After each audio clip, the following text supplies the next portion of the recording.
the country, the activists, the civil rights, the struggling parents, the families, the teachers, the students that are realizing that a system built to divide, impoverish, and destroy us cannot stand if we do it. All right? It's kind of basic mathematics.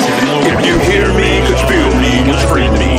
Wonder if I made a difference or made a difference. But that we are the difference. We ain't got no code to decipher. Brother, I would never call you trife. You my brother, though they knife and fork our meals, then cop the silly feels. Yep, it's slimy, kinda grimy, miscalculated the timing. But you can't plagiarize something in the skies and think we have no eyes to see something real as we. This is seriously who we be. See, this here is true indeed, the real deal, thoroughbred, like collard greens and cornbread. Can't recite what's never said, purpose keeps us fed. Real man, this is grand A, hope fed. But still, you are my brother, above you there's no other.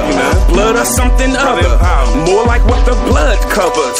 Man, no matter what they say, we good over this way. This is positivity in the making, helping brothers to break through. Without breaking, without breaking, without breaking, without breaking.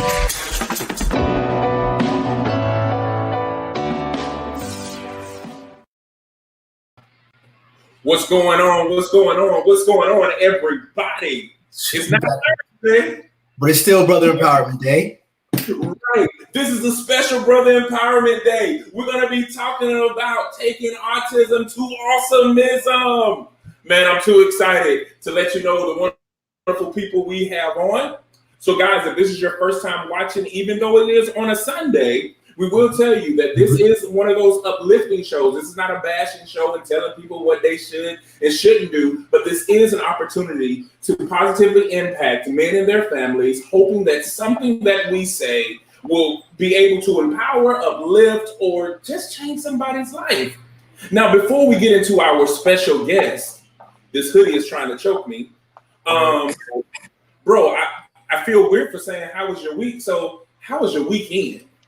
The weekend was quiet, bro. As a matter of fact, we did some big things yesterday. I went to the Brother Empowerment headquarters and, got the rundown from my nieces. I had a companion with me. I brought my lady Rashida with me, and we delivered donuts holes, actually, donuts and donut holes. And so the weekend has been really dope, man. I actually just got home from doing my family thing in Henderson. So it's been a great weekend. I can't really complain. I'm actually ready for the work week for once. So how about you, bro? Man, I was actually reflecting on that. We really had a great time with you guys visiting. Mm-hmm. I was actually excited about this show for several different reasons. But today has been a busy day, man. I had a 9:30, a 11, 11:30, a 1:30, a 3, a 5, a 6, which is now. But this is probably the highlight of my day. I've been working on it all day. You see, we got a new look. We done changed out the whole decorations to make sure that it's fitting of today. But I'm not gonna say too much. What I want to do is allow our guests to introduce themselves because I know that I'm gonna say too much. Yeah. So why don't we start it off with Miss Tara Henry, ladies first. Tell the people who you are, who you is, who you be. Well, hello. I'm many a thing, but for this episode, I am just Tara Henry, mother of a beautiful grown adult child with autism. I'm also very much involved with Love is a Parable. I am the advisory committee chair member, just coming off sabbatical from my own entrepreneurial business, Authors and Art Studio. That might be more familiar to a lot of the audience here today. And brother to 3 so far, and about to add 2 more to the brotherhood. But I'm just happy to be here. Very honored to be asked to be here today for this particular topic because it is near and dear to my heart. So yeah, that's it.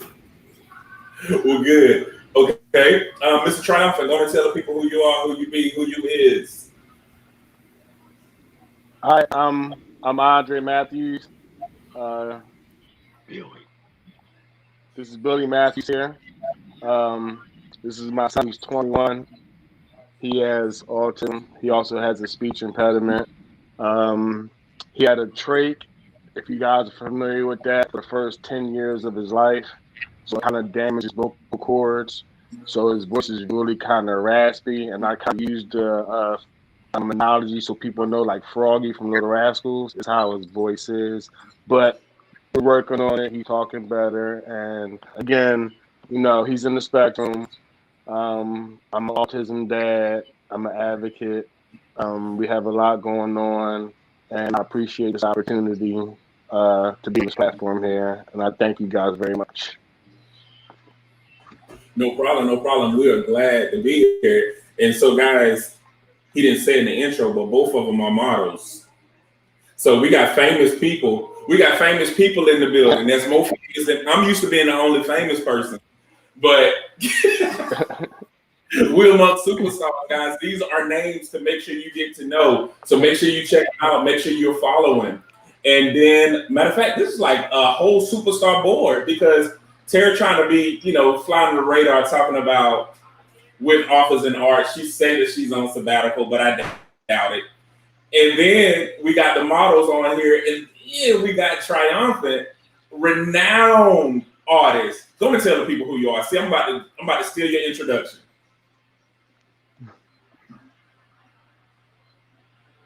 You muted. You muted, bro. Gotta unmute. Yeah, you muted. There you go. For a minute, I was going to let you steal the introduction. I was, I am, and you are triumphant. Triumphant as in the poet, musician, artist, and I'm very, very humbled to be here because of my story with autism that is very dear to my life, but being able to be in the same circle with brothers and sisters like yourself, and even just talking about this out loud on a forum like this to where all can hear that have an ear to lend to it. This is really amazing to me. I don't know if you can check and find this on your cameras, but I'm actually kind of shaking right now, and I don't get nervous. Like, this is something very passionate for me, and anything that's going to be passionate for any journey that's going through something that deems them triumphant as well. I'm all for that. So just know that before I even go any further, just know you have a brother right now, Billy. You got a brother in me right now. That's awesome. Thank you so much for that. So, bro, thank you. Thank you. I really appreciate that. Thank you. I appreciate it. So, bro, you want to go and say who we got online? Yeah, I'll go ahead and say that. So first I'll say, if we miss you, please throw a comment in the comment section so we can shout you out. Because I don't see too many right now. What I see is, of course, Tara is on and she on. She logged in both places. So we got Dana is on. What's up, Dana? Hey, Dana. Dion is on. What's up, Dion? And then Rashia is on. Hey, boo. Hey, boo. Hey, boo. So, but yeah, that's all I see for right now. So again, if y'all watching, please throw us a comment in the comment section. Yeah, I saw that. Let me see. We got Kim Winborn. She's on too. Hey, Kim. Good morning. We got Esco. He's on. So what's going on, Esco? Leave a comment for us. We also have Sarah. Sarah Ackerman is on. If y'all don't remember, she was in our very first Love is a Parable video. So she's on. And then we got a dude that I went to school with. His name is Guillaume. He's on. So hey, guys. And I'll make sure we share it with a couple of other people. So we're going to go over a couple of statistics before we get into the discussion. Okay, y'all ready? Ready. Okay. So in 2020, the CDC reported that approximately 1 in 54 children in the U.S. is diagnosed with an autism spectrum disorder. 1 in 500 are African American. Boys are 4 times more likely to be diagnosed with autism than girls. There is no medical detection for autism. Research indicates that genetics are involved in the vast majority of cases. Children born to older parents are at a higher risk of having autism. An estimated 40% of people with autism are nonverbal, and autism can affect the whole body. The new study found birth year 2007 to 2013, autism rates among Hispanics aged 3 to 5 rose by 73%, while rates among Blacks of that age rose to 44%, and whites rose 25%. So what are y'all thoughts?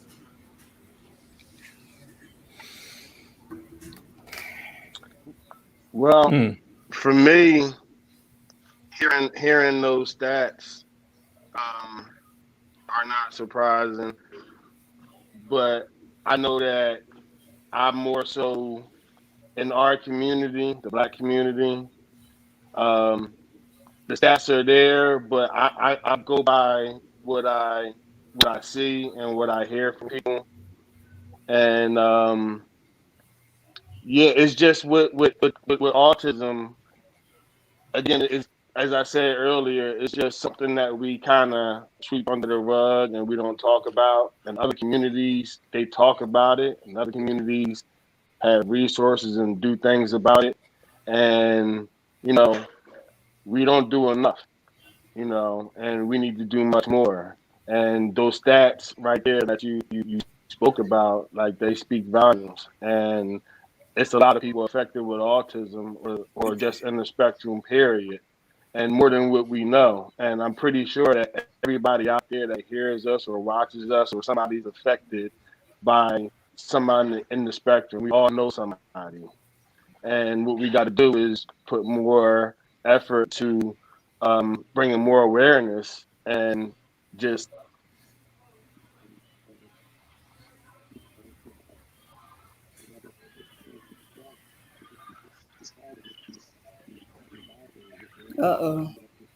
We lost your sound.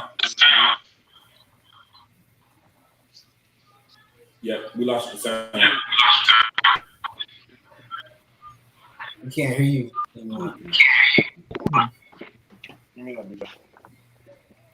So while he works on that, I just wanted to also say about those stats in particular is that it's very concerning that the numbers are rising and no one knows why. Nope. No, we can't hear you yet. So that no one knows the cause.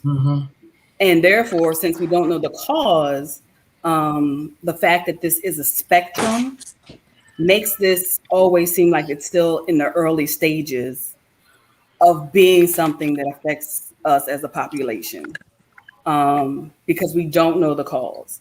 No one with autism is the same person with autism. So those numbers rising in the differentials, and we still don't know what the cause is to know why there's such a variant, makes this a very, very frustrating situation. Yeah, I think the part that stood out to me the most is that there is no medical detection for it. And you have so many people who act as if they just know without going through a series of some type of testing. It's like, this goes to show you can't just Google something. You got to spend time and make sure that you're spending time with specialists and getting multiple opinions before assuming one thing is another. Because some people think a delay in speech is autism when it's not necessarily autism. It could be other things that's going on, or you could just have a child that just don't want to talk to you. And I think that we're so quick to diagnose things prematurely versus taking time to explore and allow our children the freedom to develop in their organic nature as well. And the other thing too about being in the spectrum is a lot of kids get medicated, and I know they don't like the medication because it makes them feel certain kind of ways. So, like Billy here, I didn't let them put him on any medication. I more so was just he was never one to have real behavioral issues or throw temper tantrums. He's more so just an introvert into himself and very quiet. But it's other parents that I've talked to. I talked to one today, and she said that her daughter, when she took her medication, she would say, let's say her name's Amy. It's fun Amy is going away now because that medication just takes her personality away and makes her a different person. So it's not always good to medicate all the time. You know, it's good to explore different options. And I know they have plenty of other options out there now, but that's a big issue for me is medicating, especially the young Black kids, and like kind of using us as guinea pigs and trying stuff out on us. So, you know, I would for people out there who doctors told them to medicate their kids, I would think twice and, you know, try something else first. Gotcha. We just had Lenora to come on. Hey, Lenora. Guys, we're doing a special one on autism awareness, and we're talking about the awesomeness of having autism, and we're going to speak on that a little bit. So we just got over some of the statistics. So in the playback, you can definitely check out the statistics. But one of the things that we want to jump right into this conversation with is, and I think some of you have already talked about it a little bit, but we want to get a little bit more into it. What's your encounter with autism? Mike, we haven't heard from, Triumphant, we haven't heard from you. So why don't you start us off with that one? Well, I'll say this. When you were talking about, you know, how wide the spectrum is, and then, you know, sometimes it's an issue of whether or not, you know, a person just don't feel like even talking to you. I couldn't help but smile because that's part of my story with autism. I did not talk until I was 5. Like, I didn't say anything. It wasn't mama, dada, baba, nothing. I didn't say anything until I was 5 years old. And the amount of speculation on behalf of, you know, medical associations that didn't know what to do with that, that was hard on my mother, I know for sure, for them to we checked his hearing, we checked his larynx, so he's not mute, so he must be this, and his life is going to be that. And as a matter of fact, you know, in the 80s, you know, with the stats that you have right now, in the 80s, they knew even less. So what they were doing back then was pretty much just that experimentation that you were talking about, just trying to put everybody on medication. And I was another person that was, you know, diagnosed as autistic. They tried to give me all these medications. My mother completely rejected all of that, and even the notion that I was autistic or any type of spectrum. She flat out would go to a panel which featured 4 doctors that said all these things to my mother, and she's like, no, he just don't feel like talking to y'all. And came to find out that with all of the time and effort that my mother put into trying to prove the doctors wrong, 5 years of really, really, really pushing to make sure that I was blending in, I ended up standing out. At 9 years old, I was reading at the 9th grade level when I was officially tested. And for me, it's just a testimony of, you know, they can think that they can diagnose you. They think they can label you. They think they can put you in this box, but you can fight out of the box. Like you can fight out of all them little boxes. You can, one of the greatest things that they thought that they were doing was creating these diagnoses and say, oh, this is what's wrong with you. And people go, yay, I'm glad. Now I got a name for this. Some of us didn't need a name for any of it. We didn't ask for it at all. Just call me different. I'm just a person that thinks different. And dare I say it, there are some people that have labeled me other boxes that are a little bit higher esteemed, but even just as threatening. I've been labeled a genius. I'm pretty sure that Billy sometimes in his life was labeled a genius. You know how much more of a responsibility it is to have that crown on you, how heavy that is, versus somebody saying, oh, he's going to be in the short bus his whole life, or he's going to have to take these amount of pills his whole life. Shoot, if with what I know now, about how that affects a person's psyche, I'm one of the weird ones, the radical ones that say I've been better off if I was just chose A instead of B. It was nowhere near as hard of a responsibility. And but I mean, I say that in hindsight now, but I have living proof by the people that are here in this circle right now and people that are watching right now to say, you know what, I'm glad you fought all that. As a matter of fact, that's how I got my name.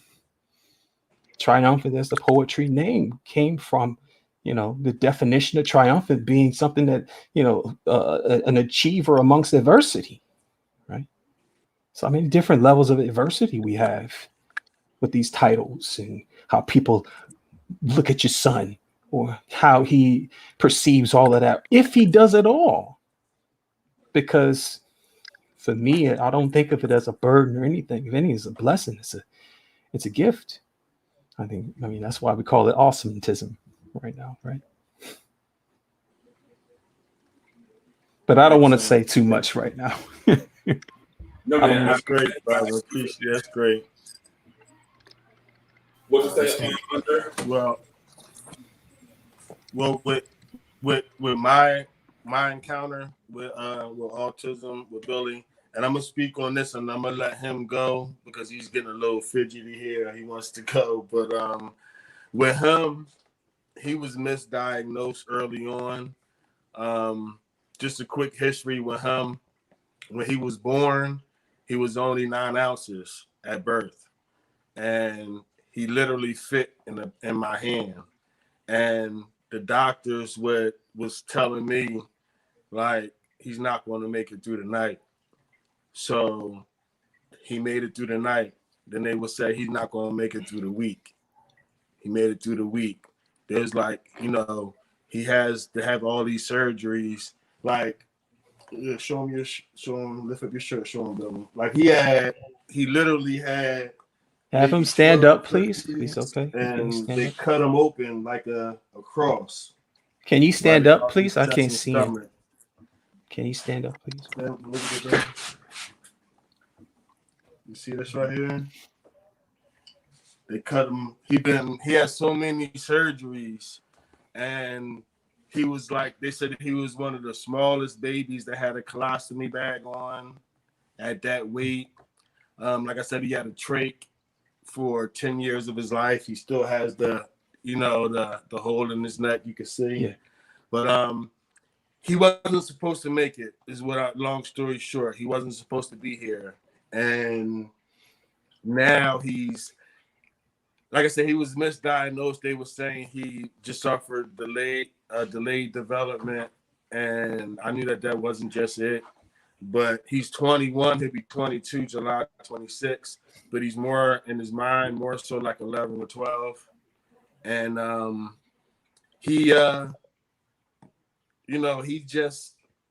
came a long way. Like I said, he wasn't supposed to be here right now. And if I would have listened to the doctors, the first year of his life, he was in the hospital, the first 365 days of his life. And I was right in the hospital with him. And when he got out, he had nurses 24 hours a day. That lasted for years until they started weaning him off of it. And I mean, now he's graduating from high school at 21. You know, that's how long they go in high school just to teach them life skills. Mm-hmm. So with us now, you know, his journey, Billy's journey is just him transitioning from high school into this adult world. And what I'm doing is I'm giving him a platform to where I can start him out as an entrepreneur.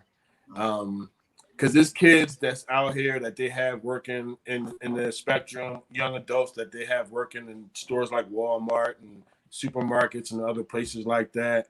And I thought about it long and hard, and I didn't just know if that was for me or for him, just because I know I'm very overprotective as a parent, but I just can't have anybody out there, he make a mistake or he bumps somebody with a cart and they say something to him, because he's very sensitive and his feelings can get hurt easy.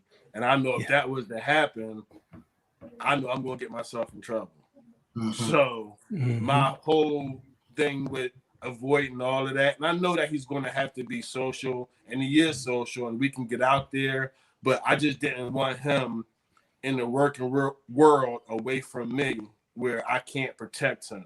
Because again, it's cruel people out here who just do things for kicks and giggles, you know, and I don't want my son to be a victim of that, because again, if that happens to him, I know I can't be there for him because I'm going to do something bad. So again, I just want to have him close to me. So with me having him starting his entrepreneurship, he's starting out with shirts. He has a Shopify. He's starting with bracelets. We're doing everything for him. I started him out with a bank account, started him with a little money in there. I'm getting them to do investments and all. So I'm starting him now because he really doesn't know the concept of money. Like if you give him a $10 bill or a $100 bill, he's really not going to know the difference. So I'm trying to slowly teach him that too, with getting him a debit card and having him make his own purchases and, you know, little stuff like that. And again, like where he's at, if he was to go out with a group of kids who wasn't in the spectrum, and I know that they would take advantage of him because he's just so kind and don't know no better. So, like, I'm always going to have to be his best friend, his father, his cousin, his uncle, his everything, because we don't have that real village around us to help. We just have a small circle, you know, with us, you know, and we keeping it small. But, you know, just again with him, it's just he's coming a long way from being 9 ounces when he was born to right now. And again, he's kind of self-conscious about his voice because, of course, other kids or other people don't speak like him. So he kind of didn't speak, you know, like Brother Triumph was saying, until you was 5. You know, BJ didn't get his trach out until he was 10. And they was trying to teach him how to sign language, and we started signing. But I was like, no, we're not going to do that, because I didn't want him to lean on sign language as a crutch, and then he never would speak. So we just got it to the point he had a speech therapist. You know, he had, you know, we just would make him talk. And even now, he tries to answer with yes or no, but everybody around us is getting them to speak sentences now. So now he's answering with sentences. He's talking more. He's engaging more. And again, he wants to pursue a career of being on TV and being a model. So I'm encouraging him, telling him, if you want to have that career, if you want to be on Netflix, that he always talking about Netflix, you got to speak more. You got to be more outgoing. You got to be more social. You got to get out of your shell. And that's actually what he's doing, and is working with the help of everybody on social media that's showing him all the love. And just like with you guys, you know, help is going to break him out of shell. He's going to do great. But he's going for big things, and we have big things in the future. We have a YouTube channel we're starting up. The YouTube channel is going to have all content to help people. It's going to be fun. It's going to be content that make you cry. It's going to be stories with other families, what they're going through. And it's all just to help everybody, because what we're going through is not just helping us, but somebody else sees our story, it can help them. And I'm always getting messages about how Billy inspires other people and other kids. So that's why we're doing this, not just for him, but for other people in the spectrum, to show that you can come from being born, he was born, I think his mom was 5 months and 9 ounces. And excuse me, but I always get choked up when I talk about him, being born that small and that young. It was hard. It was real hard. And again, he's here today, and he's healthy, he's strong, and this is why I live, for him. Yeah. And again, thank you guys for listening and all. I appreciate it. Before he leaves, because I know you said that he's going to be leaving right in a minute because he's really fidgety. If it's okay, can I get him to speak? Can I get him to speak on the mic? Come on. His name Billy. Triumphant. Listen, Brother Triumphant.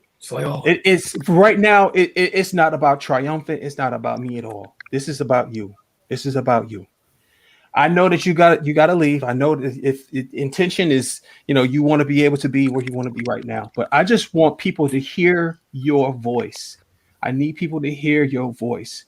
I just want you to repeat after me. If you're okay to repeat after me, if that's okay. Do you think that's going to work okay, Andre? If he repeats after me, if that's okay. Yep, good. Perfect.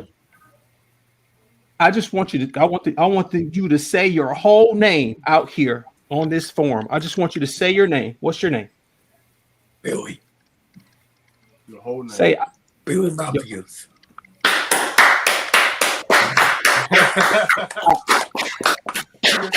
I need you to say 2 more things, and I'm gonna let you go. I am Billy. I am Billy. I am not autism. I am not autism. I am awesome. I am awesome.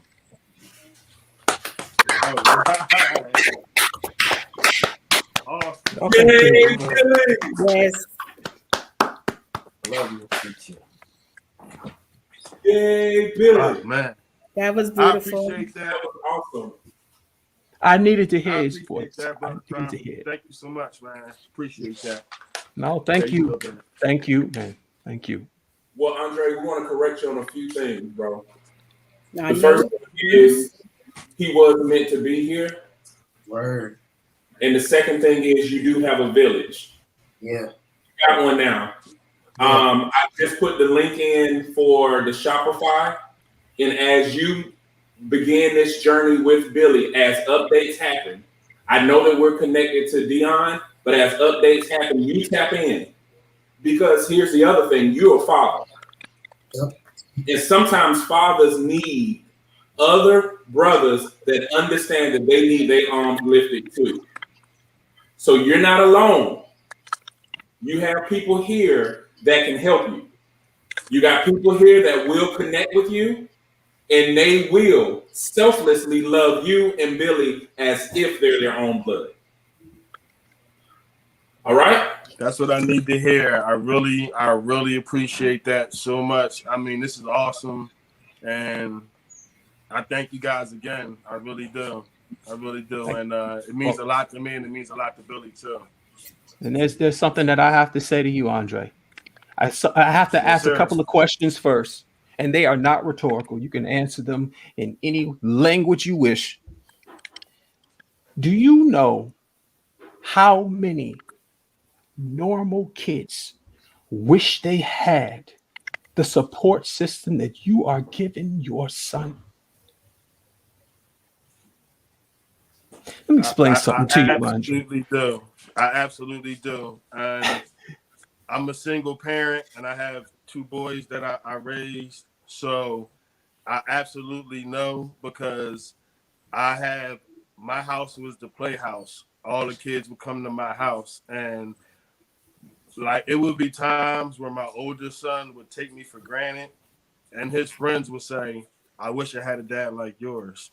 Like, my dad not here. Like, I don't know my dad, and that would break my heart because they're the same ages as my kids, and these boys need fathers in their lives. These boys need dads to raise them. Mothers are great. Mothers could do a great job. Women are awesome. And these single mothers do an awesome job. Great job. I give them all the praises in the world. But boys still need their fathers, especially boys with disabilities or boys on the spectrums. Dads need to be in their lives. So when I hear that, what they say, it breaks my heart sometimes, but that just makes me love my boys and give my boys that much more attention and back them that much more and show them, because I am who I am because of my dad taught me how to be. My mom and dad was married for 54 years before my dad passed away. And I have some huge shoes to fill to be like my dad. But he raised me and my brother, and, he was there. He never abused my mom, never treated my mom wrong, always showed her love in front of us, and always showed us love. So he taught me what I'm doing now. I learned from my dad. He set the blueprint for me, and that's why I am who I am. And he gets all the praises for everything that he showed me how to do. Shout out to your transition. Thank you for laying the foundation. Yeah. I got a few questions, but let me go ahead and shout out, because we got a few people that were making comments that we want to definitely make sure we acknowledge. Lenora said, OMG, his body has experienced so much. Sabrina, I was only echoing what you said earlier. He definitely was supposed to be here and has purpose for sure. Kim said that this is great. Dion came back and said, Billy is a miracle. And she said, now he's such a great model. We went on and put the link there, guys. If you want to support Billy along his journey, here is the Shopify link. As things happen, we'll make sure that we continue to update. And then the brother that she was talking about, he's on. He said he loved y'all. You get support from Dion. She was saying, yeah, such a good heart. And you got claps for Billy. And yes, you are Billy. And we got that was sweetly trying for what you did. Chanel said yes. So you getting support. Kisama said amazing. You are truly awesome.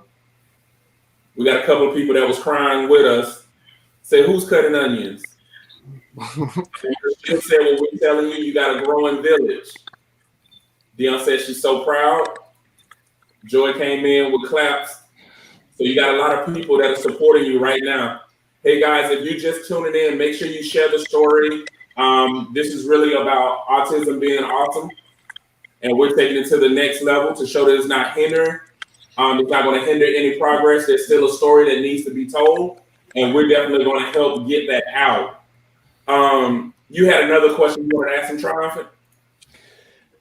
You already had answered it right before I could get to. I was wondering about your upbringing. I was wondering about your inspiration for being the great man that you are, based upon your parents or whoever you chose in the hood to be your father. Like you can adopt your family. Like the true family is chosen. And I wanted to know what your chosen family was like.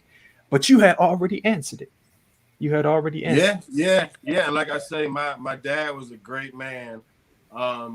We came up in the hood in Philly, in the straight ghetto. We was getting robbed every time we would go on vacation. So my dad was like, I'm tired of this.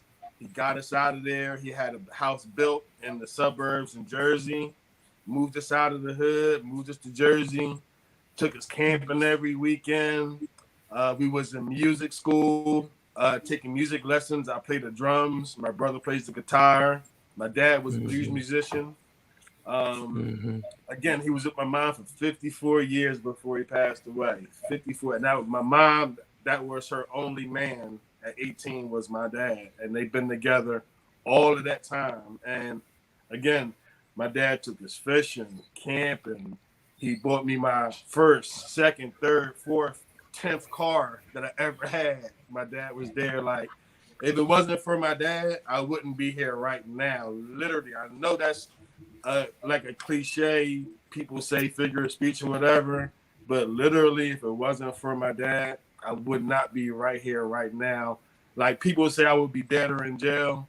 I would literally be dead or in jail because I was a good kid who wanted to be with the in crowd. I didn't have to do stuff that I did because we were well off, but I did it to be with the in crowd and to try to be cool. And even though I messed up at times, my dad still took me back, still came to my rescue, and still loved me and let me know I was loved. And he was a real man's man. So again, I got some big shoes to fill. And I wish I could be half the man that my dad was. If I could do that, I accomplished my goal. Yeah. Wow. Yeah.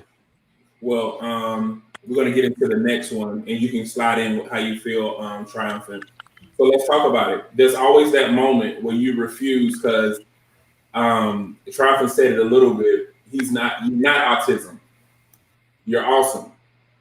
Tell us about your transformational moment. The reason being, there are some parents that are going through right now, and there are some people who've been diagnosed with autism who are going through right now, and they're letting what has been diagnosed define them. I'm interested to know, when was your defining moment of saying, nah, we're going to change how this thing look? Do you remember when that moment was for each of you? Oh, I'm going to let you go first. Well, for me and Billy, that moment is probably still happening right now as we speak, because he's transforming from high school. There's no more high school no more, and that's what he knew again for the longest, because they go to their 21. So this Billy's journey is something where I'm still making that transformation, and we're still trying new things, because everything that me and Billy are doing is our first time doing. Like, I don't care if anybody says this a book on autism, or I wrote this book, or I read this book. There's no blueprint for autism or being in the spectrum, because everybody's different. So what one kid is diagnosed with, another kid can be diagnosed with something totally different, or their mood swings could be different, the behavior could be different.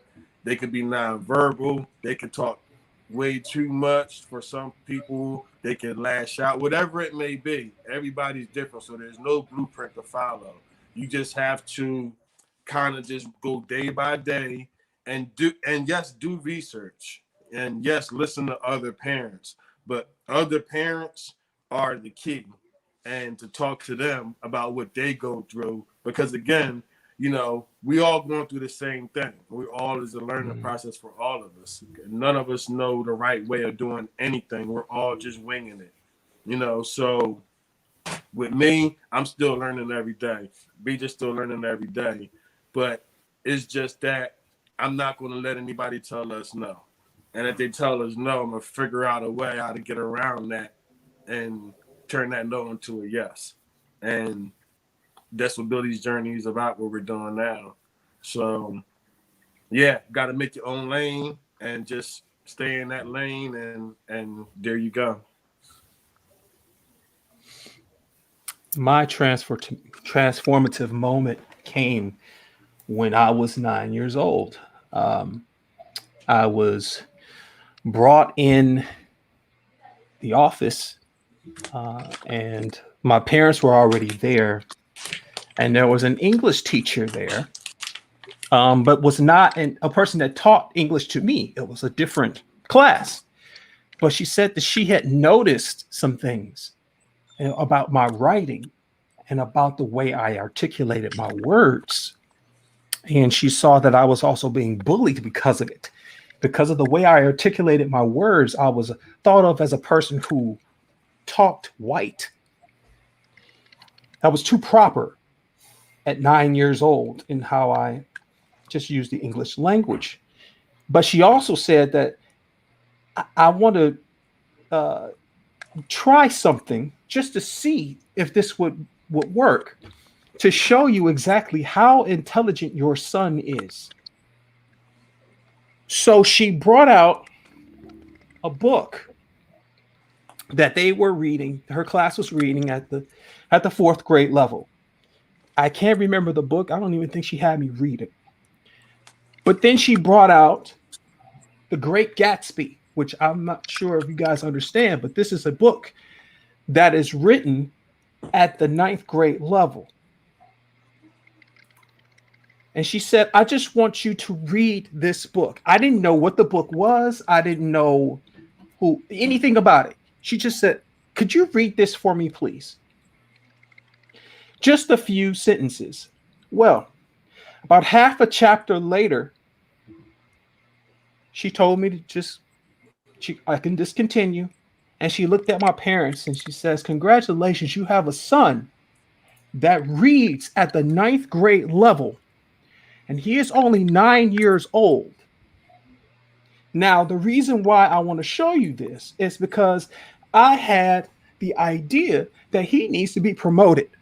He does not need to be in the 4th grade. He could actually be in high school right now. And he's probably going to be in a place where he won't get bullied. If anything, they'll be so flabbergasted that a person half their age is sitting right beside them. My mother, she declined the offer to have me being promoted for the sole reason that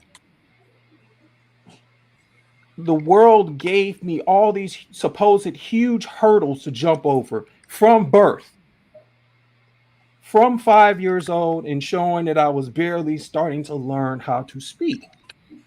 And she said, no, she's going to make all the y'all supposed hard stuff look easy just because he's going to continue to excel upon all these other students just because about 9 years ago, 5 years ago, 4 years ago, everybody that I talked to said that he couldn't do it.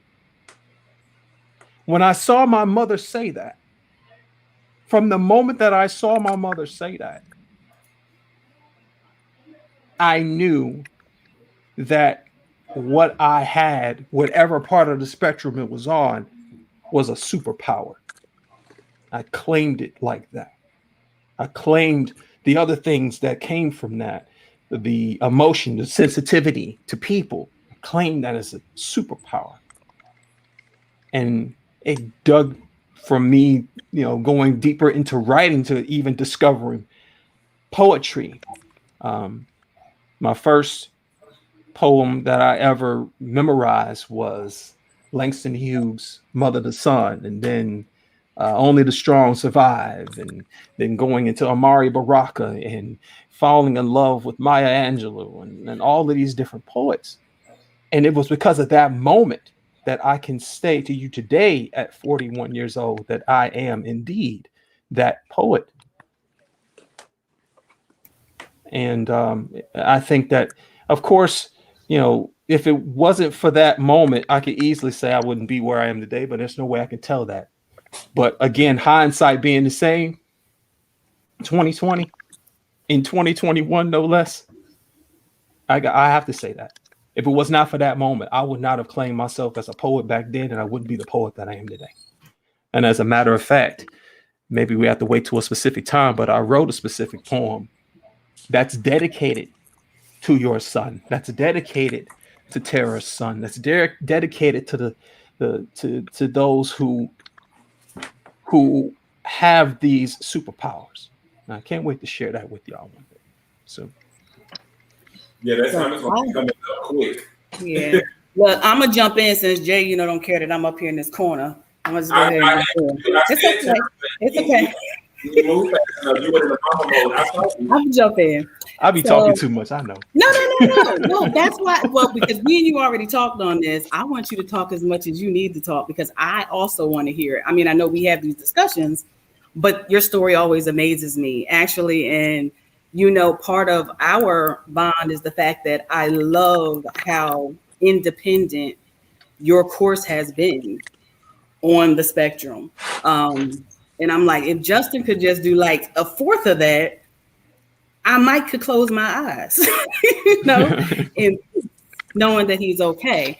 But the transformative moments, for me as Justin's mom, they come in different stages and different phases.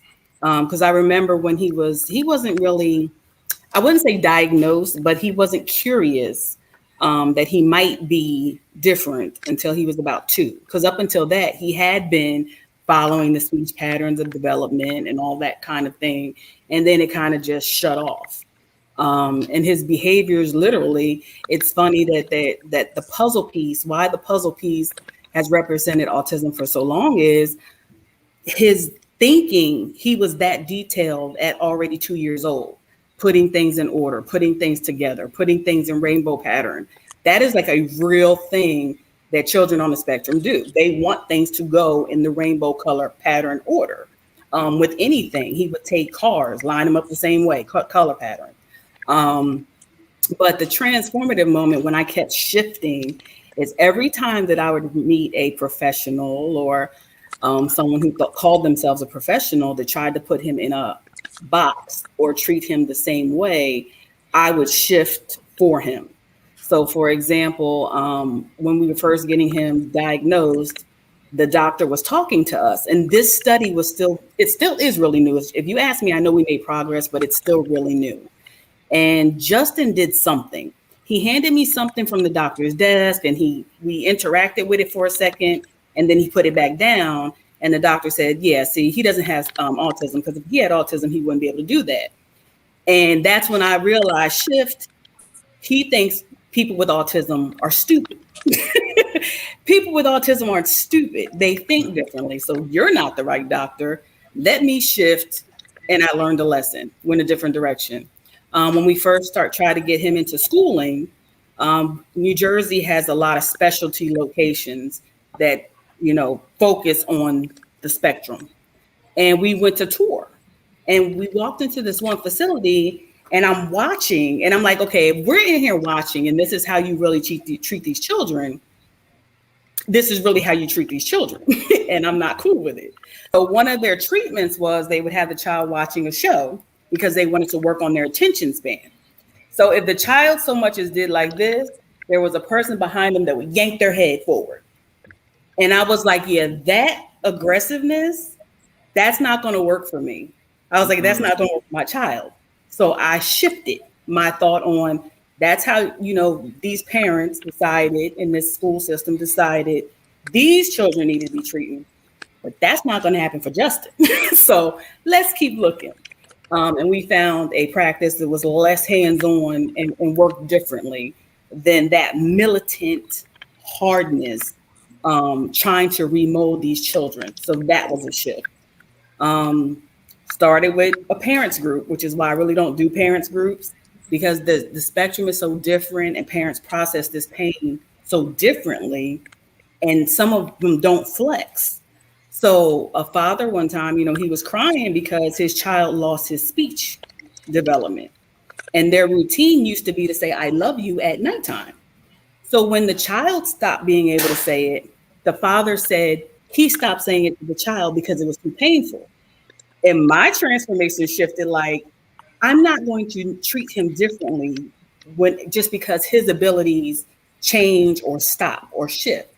I need to still give him the same love I would give him and always will give him. That was a lesson I learned as a parent, because the other parent couldn't make that shift. So these little transformative moments happen when you focus on your child. You really can't focus and label your child based on everybody else's experience, because that's not how it works. If 40% of the population does this, there's a 60% that does something else. And the 40% can't speak for the 60%, and the 60% can't speak for the 40%, which is why it's very important that we keep talking about autism in the spectrum and not labeling with hard labels. Labels only necessary for descriptive purposes and to hopefully get people in the right channel of treatment, but it does not put them all together.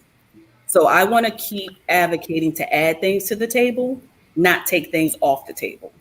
So as these discussions happen, we still are in the process of transforming right now. Just like Andrew said, we are constantly shifting. And how Triumphant said, you know, the scary thing is here, it's funny because it's labeled as a disability and it's labeled as a mental deficiency. And in the same breath, they're describing genius. It was genius for a 2-year-old to pattern his toys that way. It's a genius for how meticulous they want their handwriting to be. That level of thought is brilliant, but it's treated as a disability because we don't know how to make it fit into typical society. So it never stops. It's a never-ending process. And the only problem I have is when people think that they have the answer, because there's no one answer for this spectrum. Well, thank you. Good. Excellent. Yeah, thank you for that, Tara. Guys, this hour went by so freaking fast.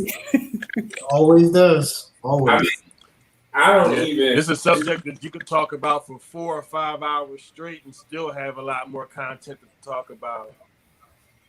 Yeah.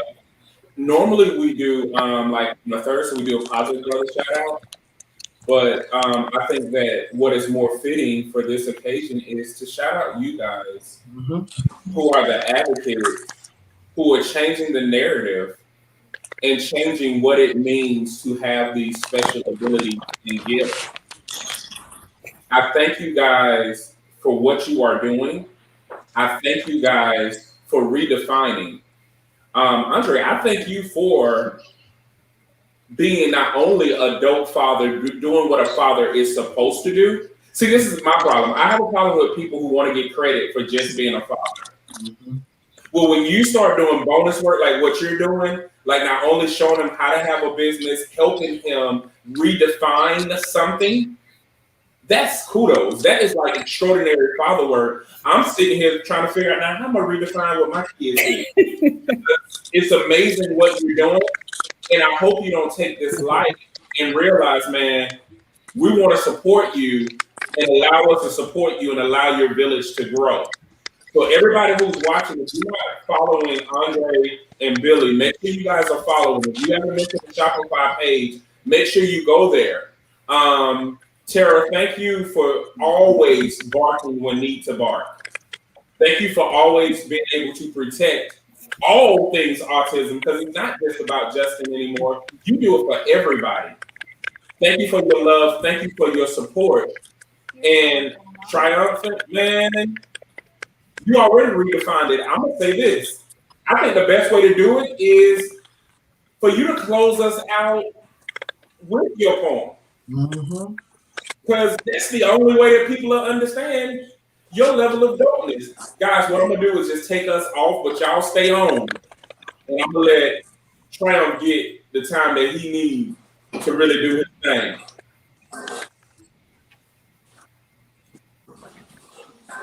I, the first number, the second one-letter word, the ninth grapheme, alone and shadowless of allegedly muted mind and body, courtly curse, in the key of killing kindness, sliding out from chapstick sheaves, swinging full tang teeth short of zippers in a blunted English, dusted with silica to snooker out the snickering. Truths you'll only understand should you choose. Truth. I can hear the nonverbals, for their supposed erratic actions speak louder than any malleable man's words. Truth. I can feel the reason why she coils her hair until it asphyxiates her index finger, and why he percusses his head with his hands. Truth. I can see why their colorful consciousness causes those who call them lost to lose it. Truth. I can see why some use it as an excuse to roost amongst the murders, to call and cry through crow's feet. A crawl to action, complete with a fraction of the proceeds transacted towards the cure for the cause. Truth, it's false. I'd rather draw my own conclusions of the world you think you're used to than see you trace around the subject with your hypotheses. In my not so humble opinion, I need not much salt, no seared tears, nor dead seas need shed for dread for me. Save the bay leaves for Jesus. I, with my prerogative, choose not to see my life as a purgatory, but a Sisyphus-like freedom. Perdition? No. Repetition. Insanity? I beg your pardon? No. Regime? Routine? Something I could count on. Why? Because there's too many ways to show and prove that I can too. Dan Aykroyd, Hans Christian Andersen, Benjamin Banneker, Lizzie Clark and Mozart, Sir Isaac Newton, Sir Anthony Hopkins, Nikola Tesla, Andy Warhol, Satoshi Tajiri, creator of Pokemon, Darwin, Dickinson, Bobby Fischer, William Yates, Steve Jobs, Bill Gates, and Bill Matthews. Yeah, Billy, you too. If they can, I can too. Triumphant. Started with aardvark and an abacus, reached the zenith with a pet of Sisyphus sipping across my shoulders with zero zymosis. Zygote wasn't meant to make it, but they said never, not even in Daniel's dreams. But I didn't call them lions liars. Justin's justice, just for us. TZO, his Crayola battle cry. I've seen it. I've seen it all. No tabs or blanks. If anything, that puzzle piece shows that my jig's not up. It's for an artwork the likes of which you ain't never seen until today. Until I told you today. Until I showed you today.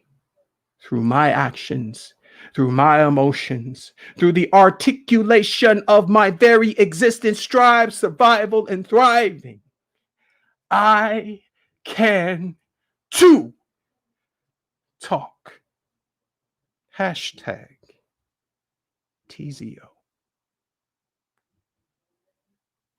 No matter what they say, we good.